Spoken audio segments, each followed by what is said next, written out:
ಆಗ್ನೇಯ ಪದವೀಧರ ಕ್ಷೇತ್ರದಲ್ಲಿ ಕಾರ್ಯಕರ್ತರೇ ಅಭ್ಯರ್ಥಿ ಎಂದು ಭಾವಿಸಿ ಗೆಲ್ಲಿಸಬೇಕು. ಶೀಕಲ್ ರಾಮಚಂದ್ರ ಗೌಡ. ನರೇಂದ್ರ ಮೋದಿಯವರ ಸರ್ಕಾರಕ್ಕೆ ಮತ್ತಷ್ಟು ಗಟ್ಟಿತನವನ್ನು ತಂದುಕೊಡಬೇಕಾದ ಜವಾಬ್ದಾರಿಯು ಪ್ರತಿಯೊಬ್ಬ ಮುಖಂಡ ಮತ್ತು ಕಾರ್ಯಕರ್ತರ ಆದ್ಯ ಕರ್ತವ್ಯವಾಗಿದೆ ಎಂದು ಬಿಜೆಪಿ ಜಿಲ್ಲಾಧ್ಯಕ್ಷ ಶೀಕಲ್ ರಾಮಚಂದ್ರ ಗೌಡ ನುಡಿದರು. ಚಿಂತಾಮಣಿ.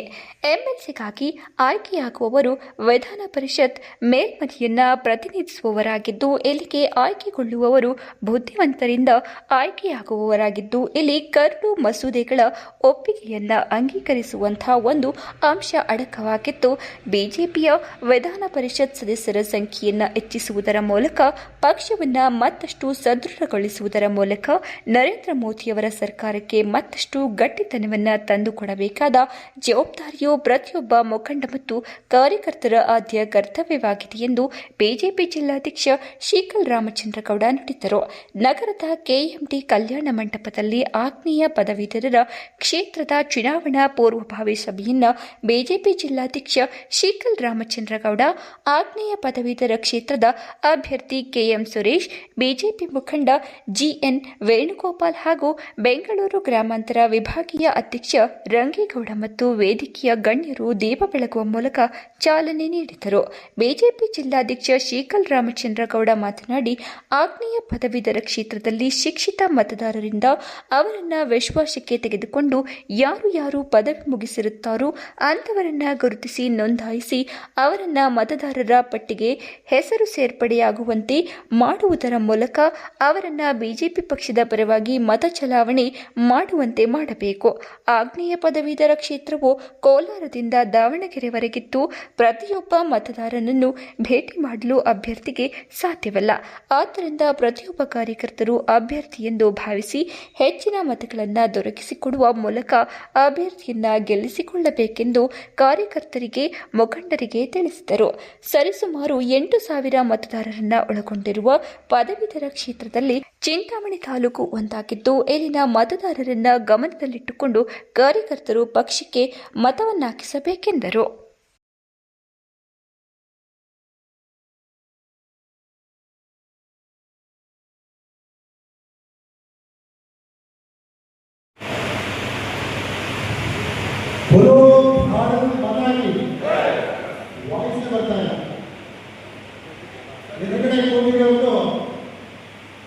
ಎಲ್ಲ ಕಾರ್ಯಕರ್ತರು ತಾನೆ ಒಂದ್ಸಲಿ ಜೋರಾಗಿ ಎರಡು ಕೈ ಮೇಲೆ ಆರಂಭವಾಗಿದೆ. ಇದು ಮೊದಲನೇದಾಗಿ ಪದವೀಧರ ಕ್ಷೇತ್ರದ ಏನು ಚುನಾವಣೆ ಏನು ಇವತ್ತು ಅಕ್ಟೋಬರ್ ಒಳಗಡೆ ಮುಗಿಸ್ತಕ್ಕಂಥ ಚುನಾವಣೆ ಮುಗಿಸ್ತಕ್ಕಂಥ ಏನು ಕಾಲಾವಧಿ ಇದೆ, ಅದಕ್ಕೆ ನಾವೆಲ್ಲ ಪೂರ್ವಭಾವಿಯಾಗಿ ಎಲ್ಲರೂ ಕೂಡ ಇಡೀ ನಮ್ಮ ಆಗ್ನೇಯ ಕ್ಷೇತ್ರದ ಕ್ಯಾಂಡಿಡೇಟ್ ಆಗಿ ಬಿಜೆಪಿ ವತಿಯಿಂದ ನಮ್ಮ ಕೆಎಂ ಸುರೇಶ್ನವರು ಅವರೇನು ಆಯ್ಕೆ ಆಗಿದ್ದಾರೆ ಪಕ್ಷದಿಂದ ಅವರ ಒಂದು ಉಪಸ್ಥಿತಿಯಲ್ಲಿ ಇವತ್ತು ನಮ್ಮ ಚಿಂತಾಮಣಿ ವಿಧಾನಸಭಾ ಕ್ಷೇತ್ರದ ಎಲ್ಲ ನಮ್ಮ ಮುಖಂಡರು ಹಾಗೂ ವೋಟರ್ಸ್ ಕೂಡ ಸೇರಿ ಒಂದು ಸಭೆ ಮಾಡ್ತಕ್ಕಂಥ ಈ ಒಂದು ಸಭೆಗೆ ಆಗಮಿಸಿರ್ತಕ್ಕಂಥ ನಮ್ಮ ಬ್ಯಾಟ್ರಾಯನೂರು ಎಲೆಕ್ಷನ್ ಬಂದು ಕಳೆದ ಬಾರಿ ಎಲೆಕ್ಷನ್ನಲ್ಲಿ ಇಡೀ ಕ್ಷೇತ್ರದಲ್ಲಿ 1 ಲಕ್ಷ ಓಟಿತ್ತು. ವಿದ್ಯಾವಂತರ ಪದವೀಧರರ ಓಟು ಬಂದ್ಬಿಟ್ಟು ಇರ್ತಕ್ಕಂಥ ಕ್ಷೇತ್ರ ಇದು ತುಂಬ ದೊಡ್ಡ ಕ್ಷೇತ್ರ. ಚಿತ್ರದುರ್ಗ, ದಾವಣಗೆರೆ, ತುಮಕೂರು, ಕೋಲಾರ, ಬೆಂಗಳೂರು ಗ್ರಾಮಾಂತರ ಏನಿರ್ತಕ್ಕಂಥ ಕೋಲಾರ, ಚಿಕ್ಕಬಳ್ಳಾಪುರ ಜಿಲ್ಲೆಯಲ್ಲಿ ಇರ್ತಕ್ಕಂಥ ವೋಟರ್ಸು ಕಳೆದ ಬಾರ ಎಲೆಕ್ಷನ್ನಲ್ಲಿ ಬರೀ 1 ಲಕ್ಷ ಆಯಿತು. ಆದರೆ ಈ ಸರಿ ವೋಟರ್ಸ್ ಸಂಖ್ಯೆ 1,75,000 ಮೀರಿ ಮುಂದಕ್ಕೆ ಹೋಗಿದೆ. ಈ ಬಾರಿ ಎಲೆಕ್ಷನ್ನಲ್ಲಿ ನಮ್ಮ ಚಿಂತಾಮಣಿಯ ವಿಧಾನಸಭಾ ಕ್ಷೇತ್ರದಲ್ಲಿ 7,000 ಮತದಾರರಿದ್ದಾರೆ. ಅಂದರೆ ಟೌನಲ್ಲಿ ಎಲ್ಲ ಗ್ರಾಮಾಂತರ ಗ್ರಾಮಗಳಲ್ಲಿ ಇಡೀ ಗ್ರಾಮಕ್ಕೆ ಕೂಡ ಸಂಪೂರ್ಣವಾಗಿ 7,000 ಮೀರಿ 8,000ವರೆಗೂ ಮತದಾರರು ಈ ಸರಿ ಏನಿವತ್ತು ನಮ್ಮ ಚಿಂತಾಮಣಿ ವಿಧಾನಸಭಾ ಕ್ಷೇತ್ರದಲ್ಲಿ ಇರ್ತಕ್ಕಂಥ ಮತದಾರರು.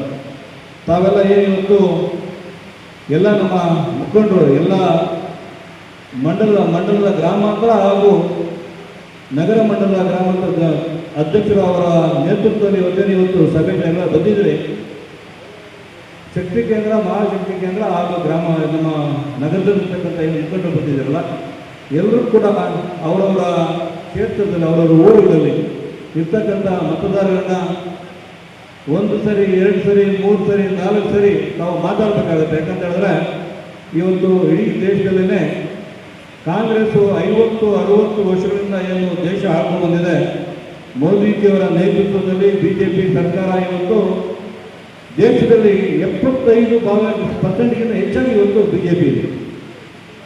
ನಮ್ಮ ಕರ್ನಾಟಕದಲ್ಲಿ ಇವತ್ತು ಕಾಂಗ್ರೆಸ್ ಸರ್ಕಾರ ಇದ್ದರೆ ಕಾಂಗ್ರೆಸ್ ಸರ್ಕಾರದ ಇನ್ಸ್ಟ್ರೂಮೆಂಟ್ನ ಬಳಸ್ಕೊಂಡು ಮತದಾರರ ಮೇಲೆ ಪ್ರಭಾವ ಬೀರ್ತಕ್ಕಂಥದ್ದು ತುಂಬ ಇರುತ್ತೆ. ಎಲ್ರಿಗೂ ಹೇಳಬೇಕು, ಮತದಾರರಿಗೆ ದಾರಿ ತೋರಿಸ್ತಕ್ಕಂಥ ಕೆಲಸ ಮಾಡ್ತಕ್ಕಂಥ ಕಾಂಗ್ರೆಸ್ ಏನು ನಡೆ ಇದೆಯಲ್ಲ, ತಾವೆಲ್ಲ ಎಲ್ಲರೂ ಹೇಳ್ಬೇಕಾಗುತ್ತೆ. ಯಾಕಂತ ಹೇಳಿದ್ರೆ ಮುಂದಿನ ಎಲೆಕ್ಷನ್ನಲ್ಲಿ ಕೂಡ ಈ ಬಾರಿ ಇರ್ತಕ್ಕಂಥ ಕೆಲವೇ ಕಾಂಗ್ರೆಸ್ ರಾಜ್ಯಗಳಲ್ಲಿ ನಮ್ಮ ರಾಜ್ಯ ಕೂಡ ಒಂದು.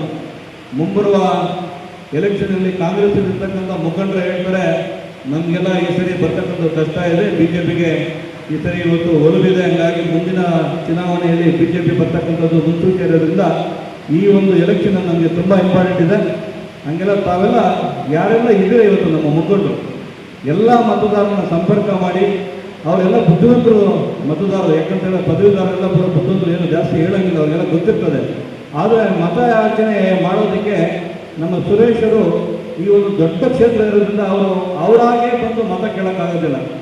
ತಾವೇ ಬಿಜೆಪಿಯ ಕ್ಯಾಂಡಿಡೇಟ್ ಅಂತ ಹೇಳಿಕೊಂಡು ಅವರ ಪರವಾಗಿ ನಾವೆಲ್ಲ ಮತ ಹಾಯಿಸ್ಬೇಕಾಗುತ್ತೆ. ಹಾಗಾದರೆ ಎಲ್ಲರೂ ಜವಾಬ್ದಾರಿ ತಗೊಂಡು ಈ ಬಾರಿ ನಾವು ಬಿಜೆಪಿಯ ಕಳೆದ ಬಾರಿ ಕೂಡ ನಾವು ಬಿಜೆಪಿ ಗೆದ್ದಿದ್ವಿ. ಈ ಕ್ಷೇತ್ರ ಸುಮಾರು ಸರಿ JDS ಗೆದ್ದಿದೆ, ಬಿಜೆಪಿ ಗೆದ್ದಿದೆ, ಯಾವತ್ತೂ ಕಾಂಗ್ರೆಸ್ ಗೆದ್ದಿಲ್ಲ.